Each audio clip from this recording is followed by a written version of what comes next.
ਦਲ ਖਾਲਸਾ ਵੱਲੋਂ ਅਮਰੀਕੀ ਅਧਿਕਾਰੀਆਂ ਨੂੰ ਨਿੱਜਰ ਕਤਲ ਮਾਮਲੇ ਵਿੱਚ ਭਾਰਤ ਵੱਲੋਂ ਦਿੱਤੀ ਰਿਪੋਰਟ ਤੇ ਭਰੋਸਾ ਨਾ ਕਰਕੇ ਨਿਰਪੱਖ ਜਾਂਚ ਕਰਨ ਦੀ appeal. Oasis community learning academy UK ਵੱਲੋਂ ਸਿੱਖਾਂ ਦਾ ਅਕਸ ਖਰਾਬ ਕਰਨ ਦੀ ਸਾਜ਼ਿਸ਼, ਸਰਦਾਰ ਸਿਮਰਨਜੀਤ ਸਿੰਘ ਮਾਨ ਦਾ ਬਿਆਨ। ਗਿੱਦੜਬਾਹਾ ਵਿਧਾਨ ਸਭਾ ਹਲਕੇ ਦੇ ਪਿੰਡ ਭਾਰੂ ਵਿੱਚ ਪਿੰਡ ਵਾਲਿਆਂ ਨੇ ਬੀਜੇਪੀ ਲੀਡਰਾਂ ਦੇ ਦਾਖਲੇ ਤੇ ਲਾਈ ਪਾਬੰਦੀ। ਭਾਰਤ ਨੇ ਅਮਰੀਕੀ ਨਾਗਰਿਕ ਅਤੇ ਸਿੱਖਸ ਫॉर ਜਸਟਿਸ ਦੇ ਕਨਵੀਨਰ ਗੁਰਪਤਵੰਤ ਸਿੰਘ ਪੰਨੂ ਨੂੰ ਕਤਲ ਕਰਨ ਦੀ ਨਾਕਾਮ ਸਾਜ਼ਿਸ਼ ਵਿੱਚ ਆਪਣੀ ਭੂਮਿਕਾ ਦੇ ਦੋਸ਼ਾਂ ਤੋਂ ਖੁਦ ਨੂੰ ਬਰੀ ਕਰ ਲਿਆ ਹੈ। ਇਸ ਗੱਲ ਦਾ ਖੁਲਾਸਾ ਕੇਂਦਰ ਵੱਲੋਂ ਬਣਾਈ ਗਈ ਜਾਂਚ ਕਮੇਟੀ ਦੀ ਰਿਪੋਰਟ ਤੋਂ ਹੋਇਆ ਹੈ। ਦਲ ਖਾਲਸਾ ਨੇ ਕੇਂਦਰ ਸਰਕਾਰ ਵੱਲੋਂ ਕੀਤੀ ਗਈ ਜਾਂਚ ਦੇ ਖੁਲਾਸੇ ਨੂੰ ਰੱਦ ਕਰਦਿਆਂ ਕਿਹਾ ਕਿ ਅਸੀਂ ਅਮਰੀਕੀ ਅਧਿਕਾਰੀਆਂ ਨੂੰ ਅਪੀਲ ਕਰਦੇ ਹਾਂ ਕਿ ਉਹ ਮਾਮਲੇ ਦੀ ਸੁਤੰਤਰ ਜਾਂਚ ਕਰਵਾਉਣ ਅਤੇ ਭਾਰਤ ਦੀ ਅਖੌਤੀ ਜਾਂਚ ਤੇ ਵਿਸ਼ਵਾਸ ਨਾ ਕਰਨ। ਜ਼ਿਕਰਯੋਗ ਹੈ ਕਿ ਕੇਂਦਰ ਵੱਲੋਂ ਬਣਾਈ ਗਈ ਕਮੇਟੀ ਨੇ ਇਸ ਗੱਲ ਦਾ ਖੁਲਾਸਾ ਕੀਤਾ ਹੈ ਕਿ ਪੰਨੂ ਨੂੰ ਕਤਲ ਕਰਨ ਦੀ ਸਾਜ਼ਿਸ਼ ਵਿੱਚ ਭਾਰਤ ਦੀ ਬਾਹਰੀ ਖੁਫੀਆ ਏਜੰਸੀ ਰਾਅ ਦੇ ਕਿਸੇ ਮੌਜੂਦਾ ਅਧਿਕਾਰੀ ਦਾ ਹੱਥ ਨਹੀਂ ਹੈ। ਪ੍ਰੈਸ ਨੂੰ ਸੰਬੋਧਨ ਕਰਦਿਆਂ ਦਲ ਖਾਲਸਾ ਆਗੂ ਕੰਵਰਪਾਲ ਸਿੰਘ ਅਤੇ ਪਰਮਜੀਤ ਸਿੰਘ ਟਾਂਡਾ ਨੇ ਕਿਹਾ ਕਿ ਇਹ ਸੋਚਣਾ ਵੀ ਬੇਤੁਕਾ ਕਿ ਭਾਰਤ ਆਪਣੀ ਸਿੱਧੀ ਸ਼ਮੂਲੀਅਤ ਸਵੀਕਾਰ ਕਰੇਗਾ। ਆਪਣੀ ਰਿਪੋਰਟ ਵਿੱਚ ਮੋਦੀ ਸਰਕਾਰ ਨੇ ਸਵੀਕਾਰ ਕੀਤਾ ਕਿ ਕਥਿਤ ਅਣਅਧਿਕਾਰਤ ਸਾਜ਼ਿਸ਼ ਵਿੱਚ ਸਿੱਧੇ ਤੌਰ ਤੇ ਸ਼ਾਮਲ ਵਿਅਕਤੀ ਹੁਣ ਇਸ ਦੀ ਬਾਹਰੀ ਖੁਫੀਆ ਏਜੰਸੀ ਰਾਅ ਲਈ ਕੰਮ ਨਹੀਂ ਕਰ ਰਿਹਾ ਸੀ, ਹਾਲਾਂਕਿ ਉਹ ਹਜੇ ਵੀ ਇੱਕ ਸਰਕਾਰੀ ਮੁਲਾਜ਼ਮ ਹੈ।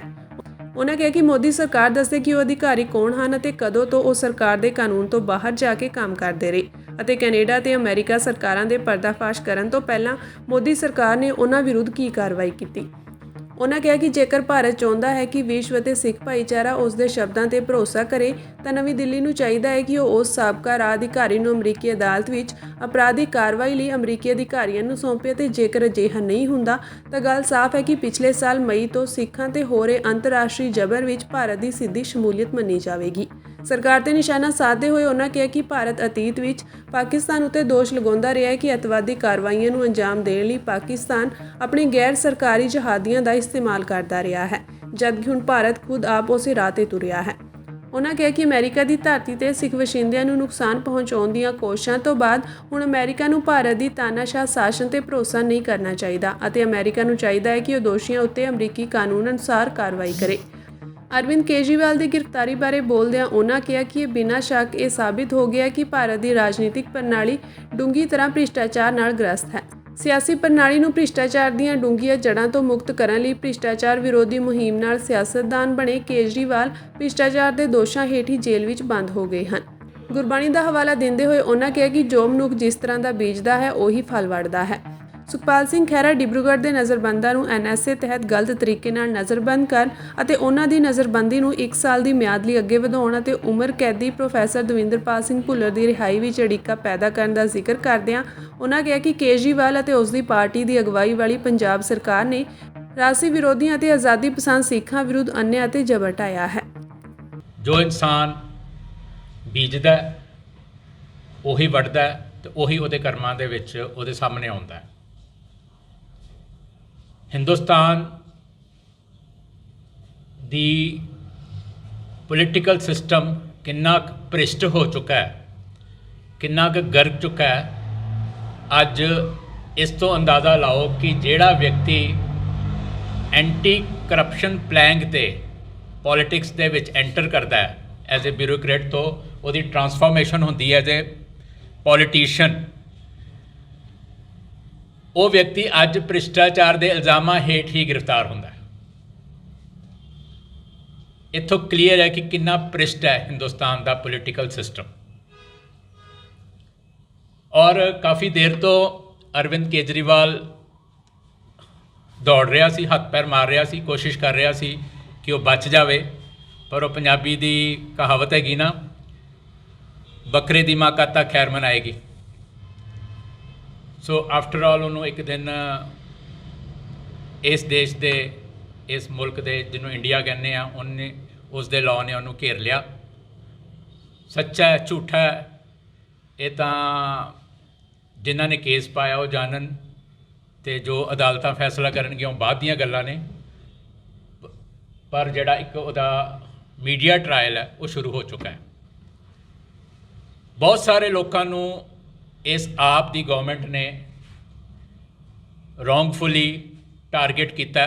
ਸੁਖਪਾਲ ਸਿੰਘ ਖਹਿਰਾ ਦਾ ਐਗਜ਼ਾਮਪਲ ਸਾਡੇ ਸਾਹਮਣੇ ਹੈ, ਸਾਡੇ ਸਿੱਖ ਨੌਜਵਾਨਾਂ ਦੀ ਐਗਜ਼ਾਮਪਲ ਸਾਡੇ ਸਾਹਮਣੇ ਹੈ ਜਿਹੜੇ ਅੰਮ੍ਰਿਤਸਰ ਧੜਾ ਗ੍ਰਿਫਤਾਰ ਕਰਕੇ ਅੰਦਰ ਸੁੱਟੇ ਹੈ, ਦਿਬੜੂਗੜ੍ਹ ਭੇਜੇ ਹੈ। ਔਰ ਪ੍ਰੋਫੈਸਰ ਭੁੱਲਰ ਦੀ ਰਿਹਾਈ 'ਚ ਕਿਵੇਂ ਅੜਿੱਕੇ ਡਾਏ ਗਏ ਉਹ ਵੀ ਸਾਡੇ ਸਾਹਮਣੇ ਹੈ। ਸੋ ਬਹੁਤ ਕੁਝ ਇਸ ਆਪ ਗੌਰਮੈਂਟ ਨੇ ਆਪਣੇ ਇਸ 2 ਸਾਲ ਦੇ ਕਾਰਜਕਾਲ ਦੌਰਾਨ ਲੋਕਾਂ ਨਾਲ ਵਧੀਕੀਆਂ ਕੀਤੀਆਂ, ਧੱਕਾ ਕੀਤਾ, misuse of power, misuse of UAPA ਹੈ। ਸੋ ਜੋ ਮੈਂ ਜਿਸ ਤਰ੍ਹਾਂ ਗੁਰਬਾਣੀ ਦੀ ਤੋਂ ਪਹਿਲਾਂ ਦੱਸੀ ਸੀ ਕਿ ਜਿਸ ਤਰ੍ਹਾਂ ਕੀਤਾ ਗਿਆ ਉਸੇ ਤਰ੍ਹਾਂ ਹੀ ਹੁਣ ਇਹ ਆਪ ਫੇਸ ਕਰ ਰਹੇ ਹੈ ਕਿ ਜੇ ਭਾਰਤ ਇਹ ਕਹਿ ਰਿਹਾ ਹੈ ਕਿ ਸਰਕਾਰ ਦਾ ਰੋਲ ਨਹੀਂ ਹੈ ਤੇ ਸਰਕਾਰੀ ਬਦਮਾਸ਼ਾਂ ਦਾ ਰੋਲ ਹੈ, ਤੇ ਕੀ ਭਾਰਤ ਉਸ ਵਿਅਕਤੀ ਨੂੰ ਜਿਹੜਾ ਹੁਣ ਰੌ ਵਿੱਚ ਨਹੀਂ ਹੈ, ਕਿ ਭਾਰਤ ਸਰਕਾਰ ਉਸ ਵਿਅਕਤੀ ਨੂੰ USA ਦੇ ਹੈਂਡਓਵਰ ਕਰੇਗੀ ਕਿ ਉਹ USA ਦੇ ਕਾਨੂੰਨ ਮੁਤਾਬਕ ਉਹਦੇ 'ਤੇ ਨਿਆਂ ਹੋ ਸਕੇ, ਉਹ USA ਦੇ ਕਾਨੂੰਨ ਮੁਤਾਬਕ ਉਹਦੇ 'ਤੇ ਟਰਾਇਲ ਹੋ ਸਕੇ, ਕਿ ਭਾਰਤ ਸਰਕਾਰ ਕਰੇਗੀ? ਜੇ ਭਾਰਤ ਸਰਕਾਰ ਇਹ ਸੋਚਦੀ ਹੈ ਕਿ ਅਸੀਂ ਉਹਦੇ 'ਤੇ ਯਕੀਨ ਕਰੀਏ, ਜੇ ਭਾਰਤ ਸਰਕਾਰ ਸੋਚਦੀ ਹੈ ਕਿ 5 ਆਈਜ਼ ਕੰਟਰੀ ਉਹਦੇ 'ਤੇ ਯਕੀਨ ਕਰਨ, ਫਿਰ ਇਹਨੂੰ ਉਹ ਬੰਦਾ USA ਦੇ ਹਵਾਲੇ ਕਰਨਾ ਚਾਹੀਦਾ।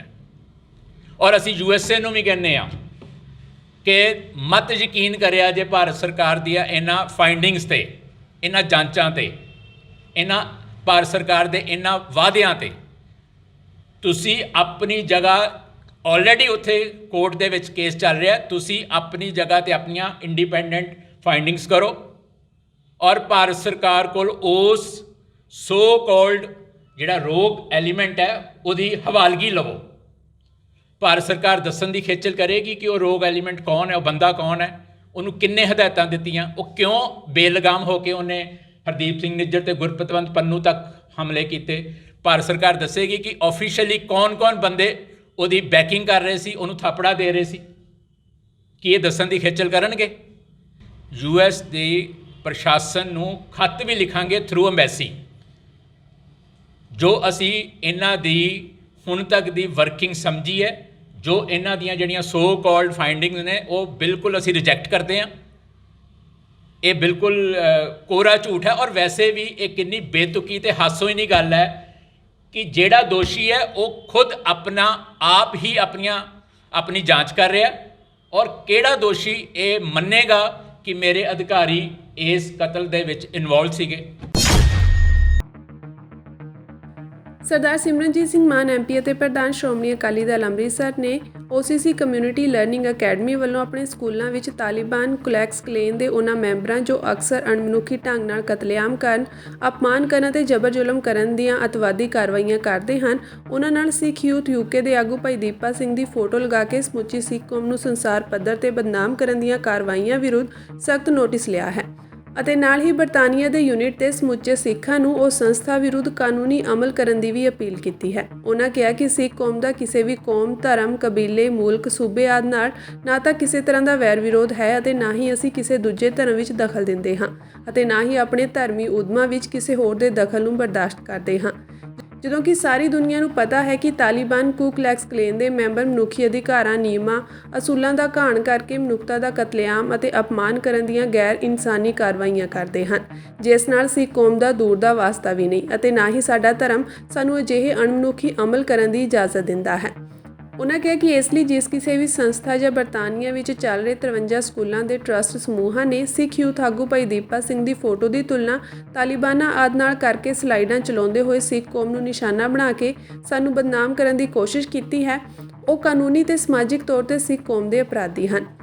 ਇੱਕ ਅਪਰਾਧੀ ਨਾਲ ਕਾਨੂੰਨ ਨੇ ਕਿਵੇਂ ਨਜਿੱਠਣਾ ਹੈ, ਉਸ ਤਰ੍ਹਾਂ UK ਸਰਕਾਰ ਦਾ ਕਾਨੂੰਨ ਅਮਲ ਕਰੇ ਅਤੇ ਦੋਸ਼ੀਆਂ ਨੂੰ ਸਜ਼ਾਵਾਂ ਦਿਵਾਉਣ ਦਾ ਪ੍ਰਬੰਧ ਕਰੇ। ਸਰਦਾਰ ਮਾਨ ਨੇ ਉਮੀਦ ਵੀ ਪ੍ਰਗਟ ਕੀਤੀ ਹੈ ਕਿ ਜਿੱਥੇ ਬਰਤਾਨੀਆ ਦੀ ਸ਼੍ਰੀ ਰਿਸ਼ੀ ਸੁਨਕ ਹਕੂਮਤ ਸਿੱਖ ਕੌਮ ਦੀਆਂ ਭਾਵਨਾਵਾਂ ਅਤੇ ਆਤਮਾਵਾਂ ਨੂੰ ਠੇਸ ਪਹੁੰਚਾਉਣ ਵਾਲੀ ਇੱਕ ਦੁਖਦਾਇਕ ਕਾਰਵਾਈ ਉੱਤੇ ਫੌਰੀ ਕਾਨੂੰਨ ਅਮਲ ਕਰਕੇ ਦੋਸ਼ੀਆਂ ਨੂੰ ਸਾਹਮਣੇ ਲਿਆਉਂਦੇ ਹੋਏ ਆਪਣੇ ਬਰਤਾਨੀਆ ਦੇ ਕਾਨੂੰਨ ਅਨੁਸਾਰ ਸਜ਼ਾਵਾਂ ਦਾ ਪ੍ਰਬੰਧ ਕਰੇਗੀ, ਉਸੇ ਤਰ੍ਹਾਂ ਬਰਤਾਨੀਆ ਦੀ ਸਾਡੀ ਪਾਰਟੀ ਦੇ ਯੂਨਿਟ ਦੇ ਆਗੂ ਸਰਦਾਰ ਗੁਰਦਿਆਲ ਸਿੰਘ ਅਟਵਾਲ, ਸਰਦਾਰ ਸਤਿੰਦਰਪਾਲ ਸਿੰਘ ਮੰਗੂਵਾਲ ਅਤੇ UK ਦੀਆਂ ਸਿੱਖ ਜਥੇਬੰਦੀਆਂ ਤੇ ਆਗੂ ਸਮੂਹਿਕ ਤੌਰ ਤੇ ਆਪਣੀ ਕੌਮੀ ਜ਼ਿੰਮੇਵਾਰੀ ਨੂੰ ਪੂਰਨ ਕਰਨਗੇ।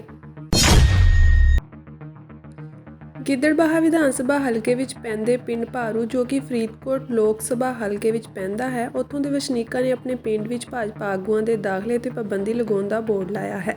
ਕਾਰਨ ਇਹ ਹੈ ਕਿ ਉਹ ਰਾਜ ਵਿੱਚ ਹਰਿਆਣਾ ਦੀਆਂ ਸਰਹੱਦਾਂ ਤੇ ਪ੍ਰਦਰਸ਼ਨ ਕਰ ਰਹੇ ਕਿਸਾਨਾਂ ਦੀਆਂ ਮੰਗਾਂ ਨੂੰ ਪੂਰਾ ਨਾ ਕਰਨ ਲਈ ਕੇਂਦਰ ਤੋਂ ਨਾਰਾਜ਼ ਹਨ। ਭਾਰੂ ਪਿੰਡ ਦੇ ਕਿਸਾਨ ਜਗਮੀਤ ਸਿੰਘ ਨੇ ਕਿਹਾ ਕਿ ਅਸੀਂ ਲੋਕ ਸਭਾ ਚੋਣਾਂ ਵਿੱਚ ਭਾਜਪਾ ਦਾ ਵਿਰੋਧ ਕਰ ਰਹੇ ਹਾਂ ਅਤੇ ਇਸ ਸੰਬੰਧੀ ਇੱਕ ਬੋਰਡ ਵੀ ਲਗਾਇਆ ਹੈ।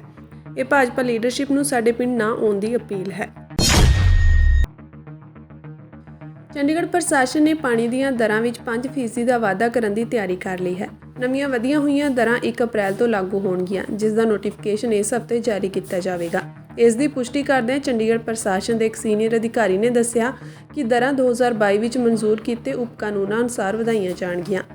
ਹਰੇਕ ਸਲੈਬ ਵਿੱਚ ਪਾਣੀ ਦੀਆਂ ਦਰਾਂ, ਚਾਹੇ ਉਹ ਰਿਹਾਇਸ਼ੀ, ਵਪਾਰਕ ਜਾਂ ਉਦਯੋਗਿਕ ਹੋਣ, ਵਿੱਚ 5% ਦਾ ਵਾਧਾ ਕੀਤਾ ਜਾਵੇਗਾ। ਨਵੀਆਂ ਦਰਾਂ ਜਲਦੀ ਹੀ ਨੋਟੀਫਾਈ ਕੀਤੀਆਂ ਜਾਣਗੀਆਂ। ਇਹ ਵੀ ਕਿਹਾ ਗਿਆ ਹੈ ਕਿ ਨਗਰ ਨਿਗਮ ਦਾ ਜਲ ਸਪਲਾਈ ਵਿਭਾਗ ਪਹਿਲਾਂ ਹੀ ਘਾਟੇ ਵਿੱਚ ਚੱਲ ਰਿਹਾ ਹੈ ਅਤੇ ਕਿਸੇ ਨਾ ਕਿਸੇ ਤਰ੍ਹਾਂ ਇਸ ਨੂੰ ਬਣਾਈ ਰੱਖਣ ਦੀ ਲੋੜ ਹੈ। ਆਮ ਆਦਮੀ ਪਾਰਟੀ ਅਤੇ ਕਾਂਗਰਸ ਗੱਠਜੋੜ ਦੇ ਮੇਅਰ ਕੁਲਦੀਪ ਕੁਮਾਰ ਟੀਟਾ ਨੇ ਹਰੇਕ ਪਰਿਵਾਰ ਨੂੰ 20,000 ਲੀਟਰ ਮੁਫਤ ਪਾਣੀ ਦੇਣ ਦੀ ਮਨਜ਼ੂਰੀ ਦਿੱਤੀ ਸੀ। ਸੰਪਰਕ ਕੀਤੇ ਜਾਣ ਤੇ ਮੇਅਰ ਟੀਟਾ ਨੇ ਕਿਹਾ ਕਿ ਇਹ ਬਿਲਕੁਲ ਨਹੀਂ ਕੀਤਾ ਗਿਆ ਹੈ। ਲੋਕਾਂ ਤੇ ਵੱਧ ਤੋਂ ਵੱਧ ਖਰਚਿਆਂ ਦਾ ਬੇਲੋੜਾ ਬੋਝ ਪਾਇਆ ਜਾ ਰਿਹਾ ਹੈ। ਤੁਸੀਂ ਇਸ ਦੁਰਦਸ਼ਾ ਨੂੰ ਦੇਖ ਸਕਦੇ ਹੋ, ਕਿਉਂਕਿ ਜਦੋਂ ਮਤਾ ਪ੍ਰਸ਼ਾਸਨ ਕੋਲ ਵੀ ਨਹੀਂ ਗਿਆ ਸੀ ਅਤੇ ਅਸੀਂ ਹੱਲ ਕੀਤਾ ਸੀ, ਪ੍ਰਸ਼ਾਸਨ ਨੇ ਇਸ ਨੂੰ ਵੇਖੇ ਬਿਨਾਂ ਇਸ ਦੀ ਆਗਿਆ ਨਾ ਦੇਣ ਦਾ ਫੈਸਲਾ ਪਾਸ ਕਰ ਦਿੱਤਾ ਸੀ। ਮੈਂ ਇਸ ਬਾਰੇ ਅਧਿਕਾਰੀਆਂ ਨਾਲ ਵਿਚਾਰ ਵਟਾਂਦਰਾ ਕਰਾਂਗਾ। ਆਪ ਅਤੇ ਕਾਂਗਰਸ ਨੇ ਕਿਹਾ ਸੀ ਕਿ ਲੋਕਾਂ ਨੂੰ ਜਾਣਬੁੱਝ ਕੇ ਮੁਫਤ ਪਾਣੀ ਦੀ ਸਹੂਲਤ ਨਹੀਂ ਦਿੱਤੀ ਜਾ ਰਹੀ, ਤਾਂ ਜੋ ਚੋਣਾਂ ਤੋਂ ਠੀਕ ਪਹਿਲਾਂ ਉਹਨਾਂ ਨੂੰ ਸੇਰਾ ਨਾ ਜਾਵੇ। ਲੋਕ ਸਭਾ ਚੋਣਾਂ ਨੂੰ ਮੁੱਖ ਰੱਖਦਿਆਂ ਭਾਰਤੀ ਜਨਤਾ ਪਾਰਟੀ ਨੇ ਇੱਕ ਵਾਰ ਫਿਰ ਸੰਗਠਨ ਨੂੰ ਮਜ਼ਬੂਤ ਕਰਨ ਲਈ ਕਦਮ ਚੁੱਕੇ ਹਨ। ਜ਼ਿਲ੍ਹਾ ਯੂਪੀ ਸੈੱਲ ਦੀਆਂ ਟੀਮਾਂ 9 ਜ਼ਿਲ੍ਹਿਆਂ ਵਿੱਚ ਬਣਾਈਆਂ ਗਈਆਂ ਹਨ। ਇਨ੍ਹਾਂ ਸੈੱਲਾਂ ਵਿੱਚ 50 ਤੋਂ ਵੱਧ ਲੋਕ ਨਿਯੁਕਤ ਕੀਤੇ ਗਏ ਹਨ। ਇਸ ਸੰਬੰਧੀ ਪਾਰਟੀ ਪ੍ਰਧਾਨ ਸੁਨੀਲ ਜਾਖੜ ਵੱਲੋਂ ਹੁਕਮ ਜਾਰੀ ਕੀਤੇ ਗਏ ਹਨ। ਇਨ੍ਹਾਂ ਜ਼ਿਲ੍ਹਿਆਂ ਵਿੱਚ ਜਲੰਧਰ, ਲੁਧਿਆਣਾ, ਹੁਸ਼ਿਆਰਪੁਰ, ਰੋਪੜ, ਬਠਿੰਡਾ, ਫਰੀਦਕੋਟ, ਸ਼੍ਰੀ ਮੁਕਤਸਰ ਸਾਹਿਬ, ਫਾਜ਼ਿਲਕਾ ਅਤੇ ਅੰਮ੍ਰਿਤਸਰ ਵਰਗੇ ਵੱਡੇ ਜ਼ਿਲ੍ਹੇ ਵੀ ਸ਼ਾਮਿਲ ਹਨ। ਪਾਰਟੀ ਨੂੰ ਉਮੀਦ ਹੈ ਕਿ ਇਸ ਨਾਲ ਆਉਣ ਵਾਲੀਆਂ ਚੋਣਾਂ ਲਈ ਪਾਰਟੀ ਦਾ ਆਧਾਰ ਮਜ਼ਬੂਤ ਹੋਵੇਗਾ। ਕਿਸਾਨ ਅੰਦੋਲਨ ਕਾਰਨ ਸੂਬੇ ਦੇ ਕਿਸਾਨ ਪਾਰਟੀ ਤੋਂ ਨਾਰਾਜ਼ ਹਨ। ਅਜਿਹੇ ਵਿੱਚ ਪਾਰਟੀ ਦੂਜੇ ਧੜਿਆਂ ਨੂੰ ਲੁਭਾਉਣ ਦੀ ਕੋਸ਼ਿਸ਼ ਵਿੱਚ ਲੱਗੀ ਹੋਈ ਹੈ, ਤਾਂ ਜੋ ਚੋਣਾਂ ਵਿੱਚ ਉਹਨਾਂ ਦਾ ਨੁਕਸਾਨ ਨਾ ਹੋਵੇ। ਇਸ ਤੋਂ ਇਲਾਵਾ ਭਾਜਪਾ ਆਪਣਾ ਚੋਣ ਮੈਨੀਫੈਸਟੋ ਤਿਆਰ ਕਰਨ ਲਈ ਲੋਕਾਂ ਤੋਂ ਸੁਝਾਅ ਮੰਗ ਰਹੀ ਹੈ। ਭਾਜਪਾ ਨੇ ਦਾਅਵਾ ਕੀਤਾ ਹੈ ਕਿ ਲੋਕਾਂ ਦੇ ਮੁੱਦਿਆਂ ਤੇ ਆਧਾਰਿਤ ਚੋਣ ਮਨੋਰਥ ਪੱਤਰ ਤਿਆਰ ਕੀਤਾ ਜਾਣਾ ਚਾਹੀਦਾ ਹੈ। ਦਿੱਲੀ ਦੇ ਮੁੱਖ ਮੰਤਰੀ ਅਰਵਿੰਦ ਕੇਜਰੀਵਾਲ ਦੀ ਗ੍ਰਿਫਤਾਰੀ ਤੋਂ ਬਾਅਦ ਵਿਰੋਧੀ ਧਿਰਾਂ ਵੱਲੋਂ ਲਗਾਤਾਰ ਉਹਨਾਂ ਤੇ ਸਵਾਲ ਖੜੇ ਕੀਤੇ ਜਾ ਰਹੇ ਹਨ। ਇਸੇ ਦੌਰਾਨ ਅਕਾਲੀ ਆਗੂ ਵਿਕਰਮ ਮਜੀਠੀਆ ਨੇ ਕੇਜਰੀਵਾਲ ਦੀ ਗ੍ਰਿਫਤਾਰੀ ਤੋਂ ਬਾਅਦ ਉਹਨਾਂ ਵੱਲੋਂ ਪੇਸ਼ੀ ਲਈ ਵਿਸ਼ੇਸ਼ ਸਹੂਲਤਾਂ ਮੰਗਣ ਦਾ ਵਿਰੋਧ ਕੀਤਾ ਹੈ। ਉਹਨਾਂ ਕਿਹਾ ਕਿ ਜਦੋਂ ਕਿਸੇ ਹੋਰ ਪਾਰਟੀ ਦਾ ਕੋਈ ਵੱਡਾ ਆਗੂ ਜੇਲ੍ਹ ਜਾਂਦਾ ਹੈ ਤਾਂ ਉਸ ਨੂੰ ਅਸਤੀਫਾ ਦੇਣ ਲਈ ਕਿਹਾ ਜਾਂਦਾ ਹੈ, ਪਰ ਦਿੱਲੀ ਦੇ ਮੁੱਖ ਮੰਤਰੀ ਜੇਲ੍ਹ 'ਚੋਂ ਹੀ ਸਰਕਾਰ ਚਲਾਉਣ ਜਾ ਰਹੇ ਹਨ। ਉਹਨਾਂ ਕਿਹਾ ਕਿ ਜਿਵੇਂ ਹੋਰ ਆਗੂਆਂ ਨੂੰ ਜਿੰਨੀਆਂ ਬਣਦੀਆਂ ਸਹੂਲਤਾਂ ਦਿੱਤੀਆਂ ਜਾਂਦੀਆਂ ਹਨ, ਸਿਰਫ ਓਨੀਆਂ ਹੀ ਕੇਜਰੀਵਾਲ ਨੂੰ ਦਿੱਤੀਆਂ ਜਾਣ, ਤਾਂ ਜੋ ਸਭ ਜਾਣ ਸਕਣ ਕਿ ਆਮ ਆਦਮੀ ਕਹਿਲਾਉਣ ਵਾਲੀ ਪਾਰਟੀ ਦੇ ਸੁਪਰੀਮੋ ਆਪ ਕਿੰਨੇ ਆਮ ਹਨ। आम आदमी पार्टी ने एक पिटीशन पाई है और भगवंत मान जी की स्टेटमेंट आई है कि केजरीवाल साहब हुण जेल चो सरकार चलाउणगे। क्यों भाई, ये संविधान दे उत्तों दी ने कि ये देश दे नागरिक नहीं? जदों किसी होर ते आरोप लगदे आ ते तुसी वड्डियां टिप्पणियां करदे हो और बाद च तुसी जाके उत्तों माफिया मंगदे हो। ਤੇ ਹੁਣ ਜਦ ਤੁਹਾਡੇ ਤੇ ਆਰੋਪ ਲੱਗਿਆ ਉਦੋਂ ਤੁਸੀਂ ਅਗਲੇ ਦਾ ਅਸਤੀਫਾ ਵੀ ਮੰਗਦੇ ਹੋ, ਉਹਨੂੰ ਚੋਰ ਵੀ ਦੱਸਦੇ ਹੋ, ਹਰ ਕਿਸਮ ਦੇ ਉਹਨਾਂ ਤੇ ਇਲਜ਼ਾਮ ਲਾਉਂਦੇ ਹੋ। ਅੱਜ ਜਦ ਤੁਸੀਂ 338 ਕਰੋੜ ਦੇ ਸ਼ਰਾਬ ਘੁਟਾਲੇ 'ਚ ਅੰਦਰ ਹੋ ਗਏ ਹੋ ਔਰ ਤੁਹਾਨੂੰ ਕਿੰਗਪਿਨ ਦੱਸਿਆ ਜਾ ਰਿਹਾ ਔਰ ਬੱਚਾ ਜਾਣਦਾ ਕਿ ਆਮ ਆਦਮੀ ਪਾਰਟੀ ਦੀ ਫਾਈਨੈਂਸਿੰਗ ਪਾਰਟੀ ਦੀ ਔਰ ਇਲੈਕਸ਼ਨ 'ਚ ਸ਼ਰਾਬ ਮਾਫੀਆ, ਰੇਤ ਮਾਫੀਆ ਤੋਂ ਤੁਸੀਂ ਪੈਸੇ ਇਕੱਠੇ ਕਰ ਰਹੇ ਹੋ। ਇਹ ਲੈਂਡ ਮਾਫੀਆ ਇੱਕ ਹੋਰ ਮਾਫੀਆ ਜਿੱਥੋਂ ਤੁਸੀਂ ਪੈਸੇ ਇਕੱਠੇ ਕਰ ਰਹੇ ਹੋ ਡਿਵੈਲਪਰਾਂ ਤੋਂ, ਤੇ ਜਦ ਉਹ ਚੋਰੀ ਫੜੀ ਜਾਂਦੀ ਹੈ ਤੇ ਤੁਸੀਂ ਕਹਿੰਦੇ ਨਹੀਂ ਭਾਈ ਇਹ ਤਾਂ ਵੈਂਡੇਟਾ ਹੋ ਗਿਆ, ਇਹ ਤਾਂ ਜੇਲ੍ਹ ਤੋਂ ਸਰਕਾਰ ਚੱਲੂਗੀ। ਇਹ ਦੋਹਰੇ ਮਾਪਦੰਡ ਭਾਈ, ਜਿਹੜੇ ਗੱਲ ਕਰਦੇ ਸੀ ਬਦਲਾਵ ਦੀ, ਜਿਹੜੇ ਗੱਲ ਕਰਦੇ ਸੀ ਕੱਟੜ ਇਮਾਨਦਾਰੀ ਦੀ, ਉਹਨਾਂ ਨੂੰ ਇਹ ਗੱਲਾਂ ਸ਼ੋਭਦੀਆਂ। ਜੇਲ੍ਹ ਤੁਸੀਂ ਜੇ ਦੇਸ਼ ਦੇ ਨਾਗਰਿਕ ਹੋ ਤੇ ਇੱਕ ਆਮ ਆਦਮੀ ਹੋ ਤੇ ਫਿਰ ਅਰਜੈਂਟ ਹੀਅਰਿੰਗ ਕਿਉਂ? ਲੋਕਾਂ ਦੀ ਤਾਂ ਕਿੰਨੇ ਚਿਰ ਤਰੀਕ ਨਹੀਂ ਲੱਗਦੀ। ਸਬਰ ਕਰੋ। ਜੇ ਸੱਚ ਹੋ, ਜੇ ਤੁਸੀਂ ਸੱਚੇ ਹੋਏ ਤਾਂ ਸਾਹਮਣੇ ਆ ਜੂ, ਜੇ ਝੂਠੇ ਹੋਏ ਤੇ ਉਹ ਵੀ ਸਾਹਮਣੇ ਆ ਜੂ। ਇਸ ਲਈ ਜਿਹੜੀ ਗੱਲ ਕਰਦੇ ਸੀ ਨਾ ਉਸ ਗੱਲ ਤੇ ਅਮਲ ਵੀ ਕਰੋ। ਅੱਜ ਤੁਹਾਨੂੰ ਕੋਈ ਅਧਿਕਾਰ ਨਹੀਂ ਰਹਿ ਗਿਆ। ਪੰਜਾਬ 'ਚ ਵੀ ਉਹੀ ਚੋਰੀ ਕੀਤੀ ਆ। ਤੁਹਾਡੀ ਆਫਿਸਰਸ ਕਮੇਟੀ ਨੇ, ਸਬ ਕਮੇਟੀ ਆਫ ਮਿਨਿਸਟਰਸ ਨੇ ਇਸ ਗੱਲ ਤੇ ਮੋਹਰ ਲਾਈ ਹੈ ਕਿ ਹਾਂ ਇੱਥੇ ਵੀ ਐਕਸਾਈਜ਼ ਦਾ 500 ਕਰੋੜ ਤੋਂ ਵੱਧ ਦਾ ਘਪਲਾ ਕੀਤਾ ਔਰ ਉਹਨਾਂ ਲੋਕਾਂ ਨੇ ਕੀਤਾ। ਇਸ ਲਈ ਭਾਜਪਾ ਨੂੰ ਦੇ ਲੀਡਰ ਸਾਹਿਬਾਨਾਂ ਨੂੰ ਬੇਨਤੀ ਹੈ ਕਿ ਫਿਕਸਡ ਮੈਚ ਭਗਵੰਤ ਮਾਨ ਨਾਲ ਨਾ ਖੇਡੋ। ਉਹ ਟਾਊਟੀ ਤੁਹਾਡਾ ਹਟਾਊਟ ਹੈ, ਇਹ ਗੱਲ ਸਭ ਨੂੰ ਪਤਾ ਹੈ, ਮਗਰ ਟਾਊਟੀ ਦੇ ਬਦਲੇ ਕਰੋੜਾਂ ਰੁਪਏ ਦੀ ਲੁੱਟ ਕਿਸੇ ਨੇ ਬਰਦਾਸ਼ਤ ਨਹੀਂ ਕਰਨੀ। ਕਾਰਵਾਈ ਹੋਣੀ ਚਾਹੀਦੀ and nobody is above law. ਸਾਰੇ ਇਸ ਕਾਨੂੰਨ ਸਭ ਦੇ ਲਈ ਇੱਕ ਹੈ ਔਰ ਕਾਨੂੰਨ ਸਭ ਤੋਂ ਉੱਚਾ ਹੈ। ਇਸ ਲਈ ਕੇਜਰੀਵਾਲ ਸਾਹਿਬ ਅਸਤੀਫਾ ਦੇਣ ਔਰ ਜਿਵੇਂ ਸਸੋਦੀਆ, ਜੈਨ, ਸੰਜੇ ਸਿੰਘ ਔਰ ਜਾਂ ਹੋਰ ਕਿਸੇ ਤੇ ਵੀ ਆਰੋਪ ਲੱਗਦਾ ਹੈ, ਜੋ ਕਾਨੂੰਨ ਦੀ ਪ੍ਰਕਿਰਿਆ ਉਹਨਾਂ ਲਈ ਹੈ, ਇਹਨਾਂ ਖਾਸ ਆਦਮੀਆਂ ਲਈ ਵੀ ਉਹੀ ਚਾਹੀਦੀ ਹੈ। ਬਹੁਤ ਖਨੌਰੀ ਅਤੇ ਸਿੰਘੂ ਬਾਰਡਰ ਰਾਹੀਂ ਦਿੱਲੀ ਜਾ ਰਹੇ ਕਿਸਾਨਾਂ ਤੇ ਹਰਿਆਣਾ ਸਰਕਾਰ ਦੀ ਸਖਤੀ ਤੇ ਕਿਸਾਨ ਆਗੂ ਜਗਜੀਤ ਸਿੰਘ ਡੱਲੇਵਾਲ ਨੇ ਇੱਕ ਵਾਰ ਫਿਰ ਹਰਿਆਣਾ ਪ੍ਰਸ਼ਾਸਨ ਨੂੰ ਵੱਡੀ ਚੇਤਾਵਨੀ ਦਿੱਤੀ ਹੈ। ਤੁਹਾਨੂੰ ਦੱਸ ਦਈਏ ਕਿ ਦਿੱਲੀ ਜਾਣ ਲਈ ਸੰਘਰਸ਼ ਕਰ ਰਹੇ ਕਈ ਕਿਸਾਨ ਨੌਜਵਾਨਾਂ ਨੂੰ ਹਰਿਆਣਾ ਪੁਲਿਸ ਵੱਲੋਂ ਗ੍ਰਿਫਤਾਰ ਕਰ ਲਿਆ ਗਿਆ, ਜਿਨ੍ਹਾਂ ਵਿੱਚੋਂ ਕਈਆਂ ਨੂੰ ਬਹੁਤ ਗੰਭੀਰ ਸੱਟਾਂ ਵੀ ਲੱਗੀਆਂ ਹਨ ਅਤੇ ਕਈ ਹਜੇ ਵੀ ਪ੍ਰਸ਼ਾਸਨ ਦੀ ਕੈਦ ਵਿੱਚ ਹਨ। ਕਿਸਾਨ ਆਗੂ ਜਗਜੀਤ ਸਿੰਘ ਡੱਲੇਵਾਲ ਨੇ ਕਿਹਾ ਕਿ ਆਪਣੇ ਹੱਕਾਂ ਲਈ ਸ਼ਾਂਤੀਪੂਰਨ ਅੰਦੋਲਨ ਕਰਨਾ ਸਾਡਾ ਅਧਿਕਾਰ ਹੈ ਤੇ ਹਰਿਆਣਾ ਪ੍ਰਸ਼ਾਸਨ ਨੇ ਨਿਰਦੋਸ਼ ਨੌਜਵਾਨਾਂ ਨਾਲ ਕੁੱਟਮਾਰ ਅਤੇ ਉਹਨਾਂ ਨੂੰ ਅਗਵਾ ਕਰਕੇ ਕਾਨੂੰਨ ਦਾ ਵੀ ਨਿਰਾਦਰ ਕੀਤਾ ਹੈ। ਉਹਨਾਂ ਕਿਹਾ ਕਿ ਹਰਿਆਣਾ ਪ੍ਰਸ਼ਾਸਨ ਜਲਦ ਤੋਂ ਜਲਦ ਨੌਜਵਾਨਾਂ ਨੂੰ ਰਿਹਾ करे, नहीं तो किसान इस खिलाफ संघर्ष करने लिए भी तैयार हैं। आज की इस वीडियो के माध्यम से हम हरियाणा सरकार को चेतावनी देना चाहते हैं कि जिस तरीके से हरियाणा सरकार हमारे किसान नेताओं को, नौजवानों को, युवाओं को पकड़ कर जेलों में गिराने का काम कर रही है लगातार, ये तुरंत बंद करे सरकार और ये सहन नहीं किया जाएगा। पहले हमारे कुछ जवान पहले पकड़कर जेल के अंदर रखे गए, उनके ऊपर 307 के मुकदमे लगा दिए गए और उनमें से तीनों को जमानत लेकर बाहर आना पड़ा और अभी भी पंजाब के कुछ नौजवान इनकी जेलों में बंद हैं। और उससे आगे मैं ये कहना चाहता हूं कि आज से 6 दिन पहले से हमारे साथी आंदोलन के सहयोगी अनीश खक्कर, जो खटकड़ टोल के ऊपर वहां लोगों को, देश के लोगों को हमारे शहीद शुभकर्ण के अस्थों की दर्शन करवाने के लिए वहां पे रखकर एक प्रोग्राम आयोजित करना चाहते थे।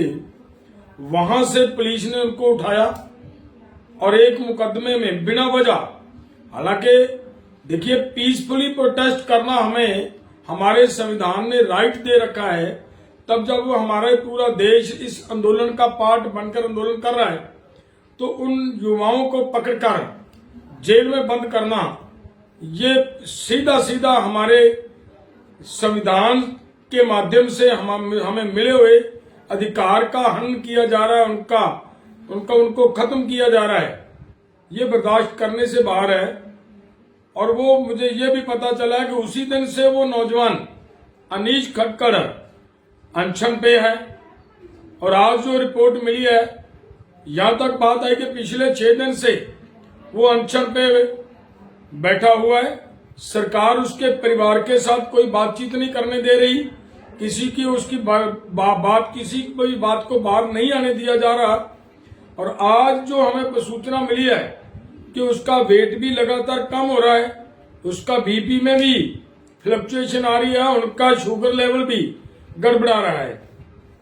मैं सरकार को, हरियाणा गवर्नमेंट को ये चेतावनी देना चाहता हूं कि उस नौजवान को तुरंत रिहा करे सरकार। इस तरह की धक्केशाही और इस तरह की तानाशाही नहीं चलेगी, इसको तुरंत बंद करे, उनको रिहा करे। वरना अगर हमारे उस नौजवान की तबीयत खराब होती है, उनको कोई भी दिक्कत आती है, तो फिर हरियाणा सरकार सीधी सीधी जिम्मेदार होगी कि हमें मजबूरन कोई सख्त एक्शन किसी भी तरह का लेना पड़ सकता है और उसके लिए जिम्मेदार हरियाणा सरकार होगी। हम आप फिर से हरियाणा सरकार को आज की इस वीडियो के माध्यम से चेतावनी देते हैं कि हमारे उस नौजवान को, और उस केवल अनीश खटकड़ को ही नहीं, जितने भी युवा जेल में बंद कर रखे हैं सभी को तुरंत रिहा करे सरकार।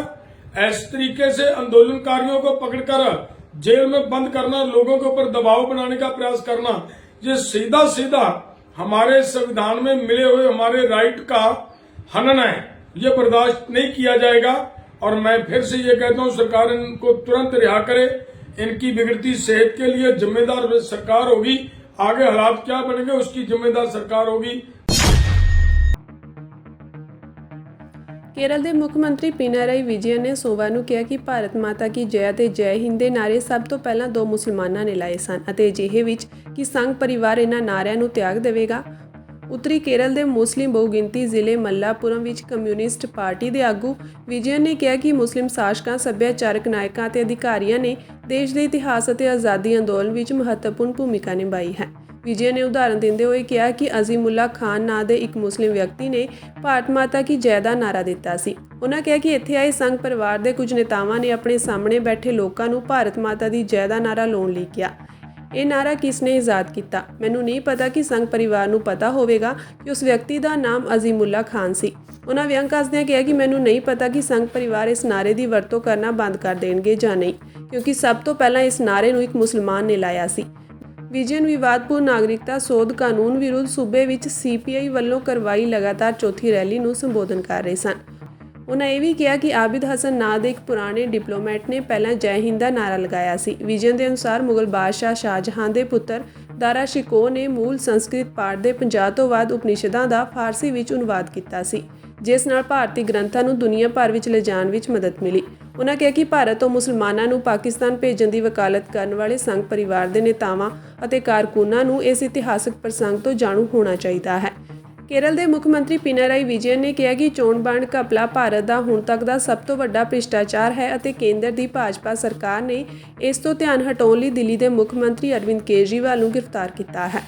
ਭਾਰਤੀ ਕਮਿਊਨਿਸਟ ਪਾਰਟੀ ਮਾਰਕਸਵਾਦੀ ਵੱਲੋਂ ਵਿਵਾਦਪੂਰਨ ਨਾਗਰਿਕਤਾ ਸੋਧ ਕਾਨੂੰਨ ਵਿਰੁੱਧ ਐਤਵਾਰ ਨੂੰ ਕੀਤੀ ਤੀਜੀ ਰੈਲੀ ਨੂੰ ਸੰਬੋਧਨ ਕਰਦਿਆਂ ਵਿਜਯਨ ਨੇ ਦੋਸ਼ ਲਾਇਆ ਕਿ ਭਾਰਤੀ ਜਨਤਾ ਪਾਰਟੀ ਦੀ ਅਗਵਾਈ ਵਾਲੀ ਕੇਂਦਰ ਸਰਕਾਰ ਅਤੇ ਸੰਘ ਪਰਿਵਾਰ ਦੇਸ਼ ਕਾਨੂੰਨ ਦੇ ਸ਼ਾਸਨ ਨੂੰ ਬਹੁਤ ਘੱਟ ਮਹੱਤਵ ਦਿੰਦੇ ਹਨ। ਉਹਨਾਂ ਦੋਸ਼ ਲਾਇਆ ਕਿ ਸੰਘ ਪਰਿਵਾਰ ਸੰਵਿਧਾਨਕ ਸੰਸਥਾਵਾਂ ਤੇ ਕਬਜ਼ਾ ਕਰਨ ਦੀ ਕੋਸ਼ਿਸ਼ ਕਰ ਰਿਹਾ ਹੈ ਅਤੇ ਦੇਸ਼ ਦੀ ਨਿਆਂਪਾਲਿਕਾ ਨੂੰ ਵੀ ਧਮਕੀ ਦੇ ਰਿਹਾ ਹੈ। ਉਹਨਾਂ ਕਿਹਾ ਕਿ ਕੇਂਦਰ ਸਰਕਾਰ, ਭਾਜਪਾ ਤੇ ਸੰਘ ਪਰਿਵਾਰ ਸਾਰੇ ਚੰਗੀ ਤਰ੍ਹਾਂ ਜਾਣਦੇ ਹਨ ਕਿ ਚੋਣ ਵੰਡ ਘਪਲੇ ਤੇ ਸੁਪਰੀਮ ਕੋਰਟ ਦਾ ਹੁਕਮ ਉਹਨਾਂ ਦੇ ਵਿਰੁੱਧ ਸੀ। ਉਹ ਇਸ ਮੁੱਦੇ ਤੋਂ ਧਿਆਨ ਭਟਕਾਉਣਾ ਚਾਹੁੰਦੇ ਸਨ ਅਤੇ ਦਿੱਲੀ ਦੇ ਮੁੱਖ ਮੰਤਰੀ ਅਰਵਿੰਦ ਕੇਜਰੀਵਾਲ ਨੂੰ ਗ੍ਰਿਫਤਾਰ ਕਰ ਲਿਆ। ਮੁੱਖ ਮੰਤਰੀ ਨੇ ਕਿਹਾ ਕਿ ਜਦੋਂ ਚੋਣ ਵੰਡ ਦਾ ਵਿਚਾਰ ਆਇਆ ਤਾਂ CPI ਨੇ ਇਸ ਦਾ ਵਿਰੋਧ ਕੀਤਾ ਕਿਉਂਕਿ ਇਹ ਭ੍ਰਿਸ਼ਟਾਚਾਰ ਦਾ ਸਾਧਨ ਹੈ ਅਤੇ ਪਾਰਟੀ ਇਸ ਦੇ ਵਿਰੁੱਧ ਸੁਪਰੀਮ ਕੋਰਟ ਗਈ ਸੀ। ਉਹਨਾਂ ਕਿਹਾ ਕਿ ਚੋਣ ਵੰਡ ਘਪਲਾ ਭਾਰਤ ਦਾ ਹੁਣ ਤੱਕ ਦਾ ਸਭ ਤੋਂ ਵੱਡਾ ਭ੍ਰਿਸ਼ਟਾਚਾਰ ਹੈ। ਉਹਨਾਂ ਨੂੰ ਇੰਨੇ ਵੱਡੇ ਭ੍ਰਿਸ਼ਟਾਚਾਰ ਵਿੱਚ ਸ਼ਾਮਿਲ ਹੋਣ ਦੀ ਹਿੰਮਤ ਕਿਵੇਂ ਮਿਲੀ? ਭਾਜਪਾ ਨੇ ਸੋਚਿਆ ਕਿ ਉਹਨਾਂ ਤੋਂ ਕਦੇ ਪੁੱਛ ਪੜਤਾਲ ਨਹੀਂ ਕੀਤੀ ਜਾਵੇਗੀ। ਵਿਜਯਨ ਨੇ ਕਿਹਾ ਕਿ ਕੇਜਰੀਵਾਲ ਦੀ ਗ੍ਰਿਫਤਾਰੀ ਨਾਲ ਸੰਘ ਪਰਿਵਾਰ ਇਹ ਸੰਦੇਸ਼ ਦੇਣ ਦੀ ਕੋਸ਼ਿਸ਼ ਕਰ ਰਿਹਾ ਹੈ ਕਿ ਉਹ ਦੇਸ਼ ਦੇ ਕਾਨੂੰਨ ਤੋਂ ਉੱਪਰ ਹਨ ਅਤੇ ਆਪਣੇ ਏਜੰਡੇ ਨੂੰ ਲਾਗੂ ਕਰਨ ਲਈ ਕੁਝ ਵੀ ਕਰਨਗੇ। 2019 ਦੇ CAA ਵਿਰੋਧੀ ਪ੍ਰਦਰਸ਼ਨਾਂ ਅਤੇ ਉਸ ਤੋਂ ਬਾਅਦ ਦਿੱਲੀ ਵਿੱਚ ਹੋਈ ਹਿੰਸਾ ਅਤੇ ਦੰਗਿਆਂ ਬਾਰੇ ਬੋਲਦਿਆਂ ਮੁੱਖ ਮੰਤਰੀ ਨੇ ਕੇਂਦਰੀ ਮੰਤਰੀ ਅਨੁਰਾਗ ਠਾਕੁਰ ਵੱਲੋਂ ਲਗਾਏ ਭੜਕਾਊ ਨਾਅਰਿਆਂ ਦਾ ਜ਼ਿਕਰ ਕੀਤਾ ਅਤੇ ਕਿਹਾ ਕਿ CPI ਨੇ ਹੀ ਇਹਨਾਂ ਵਿਰੁੱਧ ਕੇਸ ਦਰਜ ਕੀਤਾ ਸੀ। ਵਿਜਯਨ ਨੇ CAA ਤੇ ਕਾਂਗਰਸ ਦੇ ਸਟੈਂਡ ਨੂੰ ਲੈ ਕੇ ਵੀ ਨਿਸ਼ਾਨਾ ਸਾਧਿਆ। ਉਹਨਾਂ ਦੋਸ਼ ਲਾਇਆ ਕਿ ਅਜਿਹੇ ਸਮੇਂ ਜਦੋਂ ਪੂਰਾ ਦੇਸ਼ ਵਿਵਾਦਪੂਰਨ ਕਾਨੂੰਨ ਦਾ ਵਿਰੋਧ ਕਰ ਰਿਹਾ ਹੈ, ਕਾਂਗਰਸ ਦੇ ਸੰਸਦ ਮੈਂਬਰ ਪਾਰਟੀ ਪ੍ਰਧਾਨ ਵੱਲੋਂ ਦਿੱਤੇ ਭੋਜਨ ਵਿੱਚ ਸ਼ਾਮਿਲ ਹੋ ਰਹੇ ਹਨ। ਉਹਨਾਂ ਕਿਹਾ ਕਿ ਪ੍ਰਦਰਸ਼ਨ ਦੌਰਾਨ ਕੋਈ ਵੀ ਕਾਂਗਰਸੀ ਨੇਤਾ ਮੌਜੂਦ ਨਹੀਂ ਸੀ। ਰਾਹੁਲ ਗਾਂਧੀ ਵਿਦੇਸ਼ ਵਿੱਚ ਸਨ। ਉਹ ਖੱਬੇ ਪੱਖੀ ਨੇਤਾ ਸਨ ਜਿਨ੍ਹਾਂ ਨੂੰ ਦਿੱਲੀ ਪੁਲਿਸ ਨੇ ਗ੍ਰਿਫਤਾਰ ਕੀਤਾ ਸੀ। ਉਸ ਸਮੇਂ ਸਾਡੇ ਕੋਲ ਅਲਾਪੂਛਾ ਤੋਂ ਸਿਰਫ ਇੱਕ ਸੰਸਦ ਮੈਂਬਰ AM ਆਰਿਫ ਸੀ ਜੋ CAA ਦੇ ਵਿਰੁੱਧ ਬੋਲਿਆ ਸੀ। ਹੁਣ ਕਾਂਗਰਸੀ ਨੇਤਾ ਕਹਿ ਰਹੇ ਹਨ ਕਿ ਉਹਨਾਂ ਨੇ ਤਕਨੀਕੀ ਤੌਰ ਤੇ ਐਕਟ ਦਾ ਵਿਰੋਧ ਕੀਤਾ ਸੀ। ਮੁੱਖ ਮੰਤਰੀ ਨੇ ਦੋਸ਼ ਲਾਇਆ ਕਿ ਸੰਘ ਪਰਿਵਾਰ ਨੇ ਦਿੱਲੀ ਵਿੱਚ CAA ਵਿਰੋਧੀ ਪ੍ਰਦਰਸ਼ਨਕਾਰੀਆਂ ਵਿਰੁੱਧ ਹਿੰਸਾ ਕੀਤੀ ਅਤੇ ਕੇਂਦਰ ਦੀ ਭਾਜਪਾ ਸਰਕਾਰ ਨੇ ਦੰਗਾਕਾਰੀਆਂ ਨੂੰ ਮੂਕ ਇਜਾਜ਼ਤ ਦਿੱਤੀ। ਉਹਨਾਂ ਕਿਹਾ ਕਿ ਦੰਗਿਆਂ ਵਿੱਚ ਕਰੀਬ 53 ਲੋਕ ਮਾਰੇ ਗਏ, ਕਈ ਲਾਪਤਾ ਹੋ ਗਏ ਅਤੇ ਸੈਂਕੜੇ ਤੋਂ ਜ਼ਿਆਦਾ ਲੋਕ ਜ਼ਖਮੀ ਹੋ ਗਏ। ਸੰਘ ਪਰਿਵਾਰ ਵੱਲੋਂ ਕੀਤੀ ਗਈ ਹਿੰਸਾ ਵਿੱਚ ਕਈ ਮੁਸਲਿਮ ਘਰਾਂ, ਦੁਕਾਨਾਂ, ਅਦਾਰਿਆਂ ਤੇ ਹਮਲੇ ਕੀਤੇ ਗਏ। ਵਿਜਯਨ ਨੇ ਕਿਹਾ ਕਿ CAA RSS ਦਾ ਏਜੰਡਾ ਹੈ ਜਿਸ ਨੂੰ ਭਾਜਪਾ ਸਰਕਾਰ ਲਾਗੂ ਕਰ ਰਹੀ ਹੈ। ਖੱਬੇ ਪੱਖੀ ਪਾਰਟੀ ਰਾਜ ਵਿੱਚ 5 ਥਾਵਾਂ ਤੇ CAA ਵਿਰੋਧੀ ਰੈਲੀਆਂ ਕਰ ਚੁੱਕੀ ਹੈ। ਇਹਨਾਂ ਵਿੱਚੋਂ ਪਹਿਲੀ ਰੈਲੀ 22 ਮਾਰਚ ਨੂੰ ਕੋਚੀਕੋਡ ਵਿੱਚ ਹੋਈ ਸੀ। ਤੁਹਾਨੂੰ ਦੱਸ ਦਈਏ ਕਿ CAA ਦਾ ਉਦੇਸ਼ ਪਾਕਿਸਤਾਨ, ਬੰਗਲਾਦੇਸ਼ ਅਤੇ ਅਫਗਾਨਿਸਤਾਨ ਤੋਂ 31 ਦਸੰਬਰ 2014 ਤੋਂ ਪਹਿਲਾਂ ਭਾਰਤ ਆਏ ਗੈਰ ਮੁਸਲਿਮ ਪ੍ਰਵਾਸੀਆਂ ਨੂੰ ਨਾਗਰਿਕਤਾ ਦੇਣ ਵਿੱਚ ਤੇਜ਼ੀ ਲਿਆਉਣਾ ਹੈ।